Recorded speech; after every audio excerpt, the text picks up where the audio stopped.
Hi everyone. How's everybody doing? I've been thinking a lot about difficulty in accepting criticism. One of the things that I remember about growing up in the Jehovah's Witness religion is always being made to feel that I was always right and that I had this special type of knowledge that my friends didn't have or my schoolmates didn't have. It really is a type of narcissism to where you are, to where at least I was taught that I had this special type of understanding of not just about Bible truths, but about everyday life that that no one else had access to. And I know this is a common thing. I've looked at other people's testimonies and the YouTube community, especially in XJW, and people who are in big demand organized religions, where you have this common thread to where to where it's taught that you are special and that no one else has the absolute truth except for you. And that definitely has an impact on a person's life. It definitely did for me. And I find that even as an adult now, that when someone criticizes me, it does make me feel a certain type of way. And I really want to explore that deeper and to figure out, why do I feel that way? I mean, no one likes to be criticized. So I'm not saying that it feels good for anyone to be critical of you, but I feel in my circumstance that that teaching of never allowing yourself to be wrong, to have that absolute truth where everything you think of is an absolute, meaning there's little to no room for a discussion or to have a diverse way of thinking. That definitely instilled some behaviors within me that I it was very difficult for me to take any type of criticism or for um, constructive criticism, because I always felt that I had this absolute truth that actually extended beyond biblical conversations or biblical ideologies. And so I'm coming to terms with that with myself, that hey, I had this foundational learning when I was younger, that I was taught that I had this special type of understanding, even when, you know, those of you who were Joe Witnesses, remember in the Kingdom Hall at the Watchtower Sunday meetings, even a way that you gave a comment at those talks, it had to be constructed in a way that was going to be better than the other person or the other kids or other people in the congregation were commenting. It was always this competition to always out comment each other instead of collaborating and learning from one another. And definitely this hierarchical structure of being the better one, being the better speaker, being the better presenter, the being the person that had a greater understanding of biblical knowledge.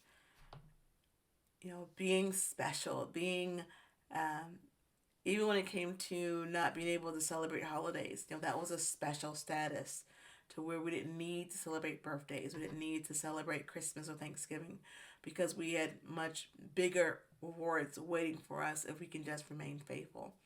So internally, this created within myself this structure, this rigid structure of not accepting that I could be wrong, of not accepting that my understanding of what my perceived beliefs could be questioned. Just the opposite, where they couldn't be questioned. And there was no room for an open discussion. Even when we went to field service, we were challenging people on their beliefs. Something as simple of knowing God's name. Uh, you know, just having that thing over someone where I know something that you don't know. not for the perception that, hey, we can actually learn some things together. It's about me having this intellectual, biblical power over you to prove that I'm just a better believer than you. So, this is really interesting that I'm now thinking about these things. And I think I've always thought about them before. But I think now, as I'm getting older, my mom passed away. It's over 2 months now. And I'm looking back on that journey in a different perspective, through a different lens. Really just seeing how those experiences continue to follow me even in my adult life. And part of that is, why do I feel hurt or really? I think it just cuts. It just feels like it's an assault on my being if someone criticizes me. And I've made a connection, through my therapist and other things, and just kind of living life, that really does stem from that belief that was instilled in me that I am not wrong because of my religious beliefs at that time. That we have the absolute truth, and there was no other religion that could top the religion that we were in. And so now I'm, again, pulling off another layer, looking at it, analyzing it, seeing how it's impacted my adult life, and also seeing what I can do to untwist that type of distorted thinking and replace it with a current reality.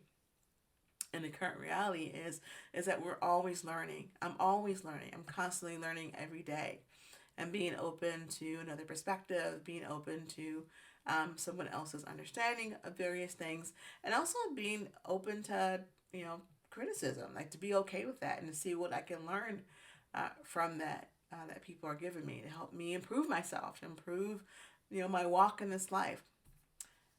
But just growing up in that religion, the tentacles are still there, and what I am grateful for is that the ability to recognize them and to have an open heart and an open mind, to be accepting and also to be forgiving of myself, because you can get stuck in always putting yourself down, but be forgiving of myself that, hey, I didn't know what I didn't know, but I'm open to learning something new and to learning more about myself, and to be willing to grow and to be willing to just be accepting of where I'm at, to love myself more, um, and just to be okay at the level that I'm currently at, and to be okay with that.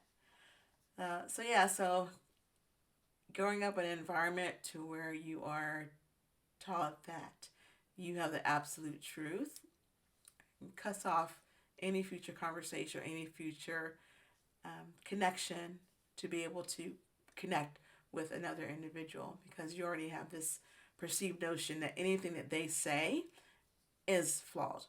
And that's how I was for many years, of looking through the perspective that I had the truth, we had the truth, and anyone else that was outside of that sector did not.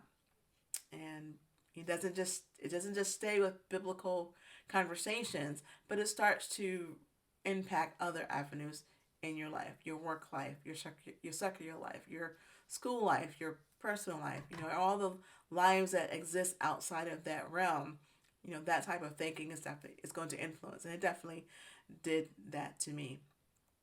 So what am I doing now? As you all know, I definitely believe in therapy and being able to talk to someone who is skilled to give you some strategies, and learning how to undo and untwist that distorted thinking that we were indoctrinated into. It's been a long process for me, ongoing, but I'm definitely in a better place than I was 3 years ago. Absolutely in a better place than I was 5, 7, 10 years ago.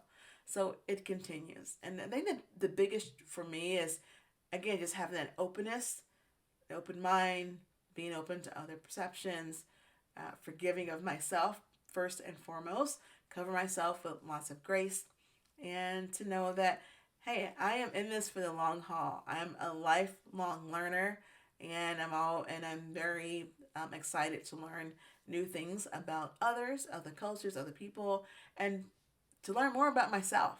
As I each year, as I get older, I'm not the person I was the year before. So again, learning who I am as I develop, and really getting to like the person that I am developing into. I like me. I'm learning to like me more and more, and that's a good place. That was not the case for me several years ago. So yeah, so definitely doing better with just liking me for who I am. So that's what I want to talk about today. Thank you for joining me.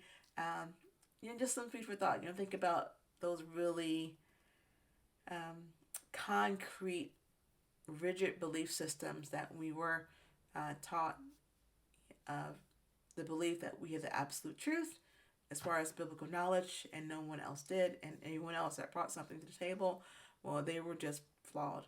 And knowing now that that is inaccurate. Here's to lifelong learning, and to be accepting of yourself and to be more accepting of others. Well, until the next video, I'll see you next time. Bye.